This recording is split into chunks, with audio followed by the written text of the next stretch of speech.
Yomad Afsamech Vav. On va voir aujourd'hui, Bezrat Hashem, les halachot qui concernent le Seir HaMishtaleach, donc le bouc qu'on va envoyer à la Azazel. C'est des halachot qu'on retrouve aussi dans le Rambam. Ils sont un petit peu dispersés dans le Rambam, toutes dans l'Ilchot Avodat Yom Kippourim. Donc on va commencer par le Rambam dans Perek Dalet Halachabet, et c'est tout ça, c'est des halachot qu'on va voir dans la Mishnah et dans la Gemara, dans la deuxième partie du Daf.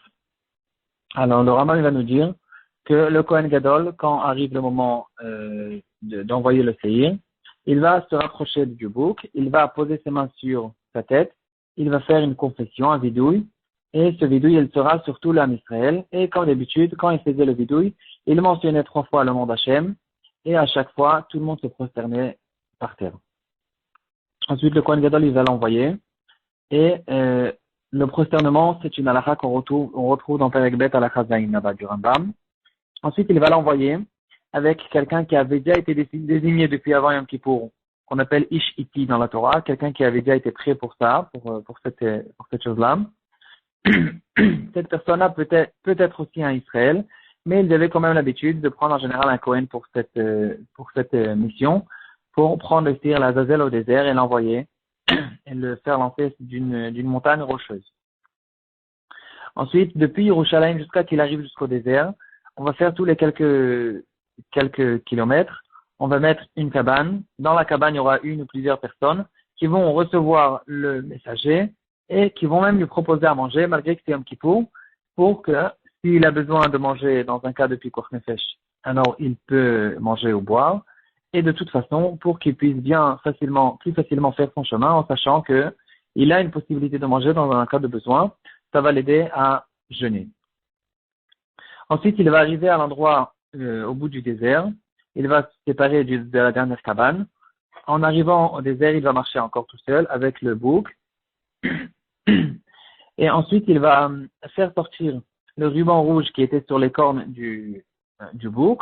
Il va le découper en deux.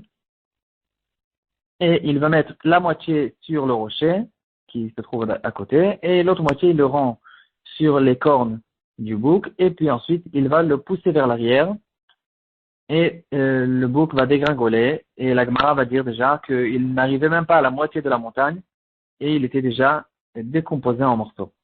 Ça, c'est une halakha qu'on retrouve dans Perek Gimel halakha Zayin. Maintenant on passe à Perek Tet halakha Yutet.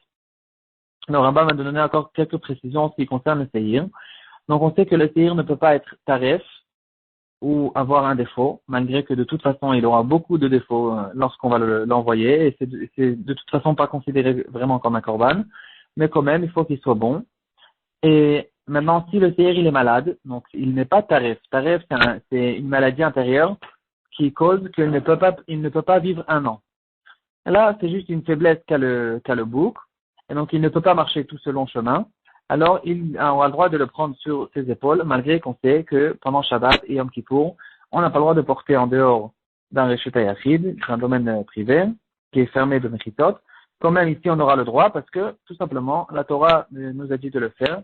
Et, de toute façon, quand on va faire le Seir HaMishtaleach, il y aura beaucoup de melachot. Il y aura plusieurs, pas beaucoup, mais il y aura plusieurs melachot qui seront faites, comme par exemple, tout simplement de le tuer, ou de sortir en dehors du troum, et quand même si la Torah nous a dit de le faire, donc la Torah nous l'a permis.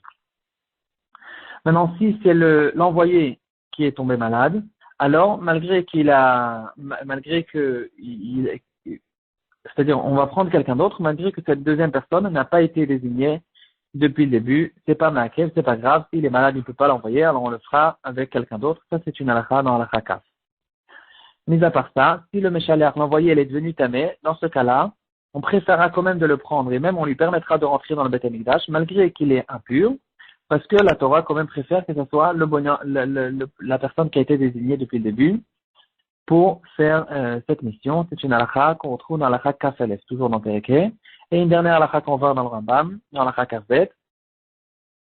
C'est une halakha qu'on va retrouver aussi dans la Gemara. C'est écrit que si le bouc, après qu'il a été poussé, il a dégringolé la montagne et il a réussi à rester vivant, alors le Kohen aura besoin de descendre la montagne et de le tuer de n'importe quelle manière, avec une pierre ou avec un couteau, de n'importe quelle autre manière, afin qu'il puisse mourir.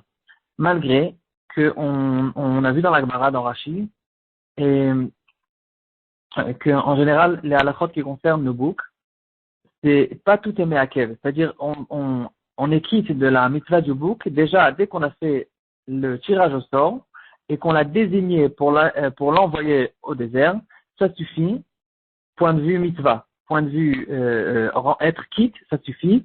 Il n'y a pas besoin de l'envoyer dans le désert, il n'y a pas besoin de le pousser, il y a besoin. Mais si on ne l'a pas fait, on est quand même quitte.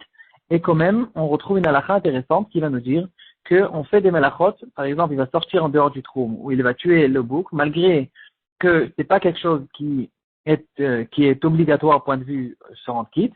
Comment on va faire des melachot là-dessus? Parce que la Torah nous a dit de le faire, et donc ça va repousser le Yom Kippour, même si c'est pas quelque chose qui est me'akev. Donc maintenant on va essayer de passer à un sujet qui n'a pas de rapport, mais qui a quand même un rapport. C'est un sujet intéressant que relève Rav Zilberstein. Il raconte comme ça que quelqu'un est arrivé au Kaparot qu'on fait avant Yom Kippour, il a pris un coq pour faire les tours autour de sa tête, de dire Zekaparati, Zekhalifati, il l'a fait.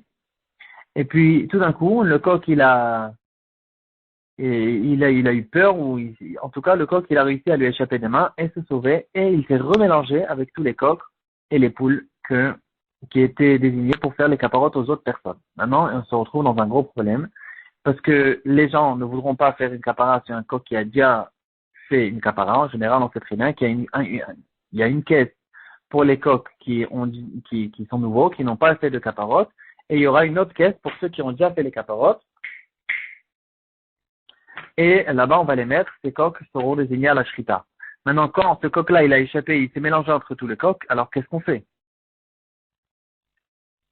Donc, cette personne-là, ce coq lui a échappé des mains, et il voulait savoir, au fait, s'il a besoin de payer tous les coqs au vendeur, en sachant que est-ce qu'il a besoin de le publier et de le dire? S'il va commencer à dire aux gens qu'il y a un coq qui s'est mélangé, plus personne ne voudra faire les caparottes chez lui, ils iront faire des caparottes chez d'autres personnes, et donc, il va perdre énormément d'argent. Donc, s'il le fera, s'il le dira et que le propriétaire des coqs va perdre de l'argent, est-ce qu'il aura besoin, en fait, de lui payer? Alors, Rav Zilberstein, il a dit, au début, il voulait dire que, on sait que, il y a, dans la Torah, il y a tout le temps des règles, des halakhot, surtout dans Masad Chalav, dans Taharovot, etc. On retrouve certaines règles quand est-ce qu'on dit que quelque chose a été annulé. Alors, en général, il y a Batel Berov. Donc, si ce coq-là, puisque ce coq-là a été annulé parmi des centaines d'autres coqs, alors on pourrait dire qu'il a été annulé et que c'est pas grave. Donc maintenant, on peut faire les caparottes avec tout le monde. Par contre, il y aura une halakha qui va dire que quelque chose qui est vivant, c'est une halakha qu'on a vu aussi il y a quelques dapim, je pense, c'est quelque chose qui est vivant, un animal vivant, il ne peut pas être mitvatel. On ne peut pas dire qu'il a été annulé parce qu'il a une importance. Et donc, on ne l'annule pas parmi d'autres animaux. Par contre, dira le Rama, dans Yoredea Siman Kufyud, Seif Aleph, le Rama il va dire que ça c'est une halakha qui est de Rabbanan, mi de Roita, mi la Torah, même quelque chose qui est vivant, il est batel dans la majorité. Donc en ce qui concerne les caparottes, on sait que les caparottes c'est mitzvah ni mina Torah, ni mi de Rabbanan, c'est qu'un minag. Donc puisque c'est qu'un minag, on pourrait, peut-être qu'on pourrait dire que on peut s'appuyer sur le fait que Minatora, ce coq a été annulé. Par contre, c'est pas clair de dire cette vara, parce qu'en fait, ici, ça dépend des gens. Or, les gens, en général, ils font attention, ils ont l'habitude de faire très attention, de ne pas prendre un coq qui a déjà une capara. Et donc, si les gens vont entendre qu'il y a un coq qui a été mélangé, ils ne voudront pas quand même l'utiliser malgré qu'on leur expliquera que ça a été Batel Berov et que c'est Minatora, Miderabalan. Les gens, en général, en ce qui concerne ces choses-là, ils ne voudront pas quand même utiliser le coq. Et ça peut nous rappeler justement un Yahavet qui se trouve dans notre Soukia. Le Yahavet, c'est un Mefaresh qui se trouve dans la Gemara. Non, ce Pérouche-là, il ne se trouve pas dans la Gemara, mais il est apparemment dans un des shootings du Yahavet, qui pose la question suivante. Comment est-ce qu'on a le droit d'être Mechalel Shabbat et Yom Kippour pour tuer le bouc qui est tombé de la montagne? Alors pour tout le reste encore on pourrait dire, puisque la Torah nous a donné cette mitzvah, donc la Torah forcément nous l'a permis. Par contre dans un cas où le bouc a déjà été lancé de la montagne, toute la mitzvah a été finie apparemment. Alors maintenant, quelle est la raison pour laquelle on lui dit de descendre de la montagne et de tuer le bouc qui est une melacha gmura complète, et on le fera aussi pendant Yom Kippour? Et le Yahavet il va nous donner une réponse très intéressante. Il va nous dire que ça ressemble, c'est quelque chose qui s'approche d'un pikuach nefesh, parce que on sait que quand les Bnei Israël s'est envoyé avec le bouc, c'était un grand moment de stress dans le Beth Amikdash. Qu'est-ce qui allait se passer justement avec ce bouc? Comment est-ce qu'il va réussir? Est-ce que sa mission va réussir? Est-ce qu'il va prendre en fait toute la vérote des Bnei Israël? On sait qu'il prenait le Mézid, le Shogeg, toute la vérote qui existait, et il les envoyait, il les donnait au Samech même. D'ailleurs, on a déjà donné un shiur sur le Tir la Mishtaleach, c'est-à-dire la Azazel. Ça se trouve, il y a une vingtaine de shiurim dans Yoma Daf Membet. Dans Yoma Daf Membet, on trouve une explication. Qu'est-ce que c'est le Tir Mishtaleach? On l'a expliqué là-bas avec le Ramban. Celui qui est intéressé peut l'écouter là-bas. En tout cas, c'était un grand moment de stress dans le Beth Amikdash. Qu'est-ce qui allait se passer justement? Est-ce que le ruban rouge qui était attaché sur le grand portail du Beth Amikdash, est-ce qu'il allait blanchir avec un miracle dans le cas où la Avoda a été reçue devant Hachem et qu'Hachem leur a pardonné toutes leurs fautes? Et donc tout le monde attendait à savoir qu'est-ce qui se passait justement avec ce bouc. Donc si les Bnei Israël, on continue le raisonnement du Havet, si les Bnei Israël vont entendre que ce bouc-là n'a pas été tué, on n'a pas réussi à le tuer, il est resté vivant et il peut même revenir chez nous, ils auront une peur tellement grande qu'on peut en arriver pratiquement à un piquoir nefesh. Les gens ils vont devenir fous de cette chose-là, à savoir qu'ils sont restés avec leur avérote et que Hachem n'a pas reçu leur travail, malgré que c'est quelque chose qui n'est pas vraiment vrai. On sait qu'on a fait la mitzvah, tant qu'on a fait la mitzvah, normalement il y a une kapara, mais quand même les gens ils attendent de voir que le bouc a été déchiré en morceaux et que leur travail a été reçu. Et donc le Yahavet il va dire c'est la raison pour laquelle on dira au Kohen carrément de descendre, de faire une melacha et de le tuer. Donc en fait, ça ressemble un petit peu à notre cas à nous. Comme les gens, ils font attention justement en ce qui concerne les choses des caparotes, etc. Et ils ne veulent pas utiliser une capara qui a déjà été faite par quelqu'un d'autre.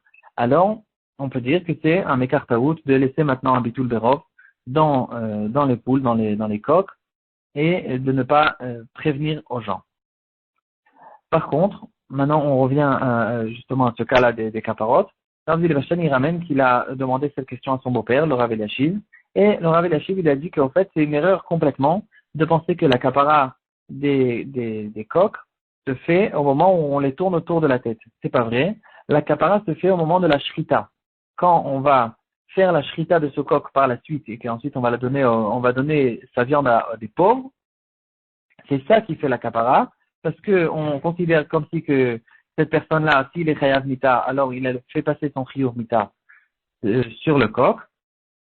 Et carrément, le Torah Lishma du Ben Ishra, il dira que même si après la shrita, on a trouvé un des coqs qui est taref, donc on ne sait plus du tout c'est qui l'a fait, pour pouvoir lui prévenir que son coq il est taref, il dira le Torah Lishma, il y a strictement aucun problème avec ça, parce que de toute façon, la kapara a été faite avec la shrita.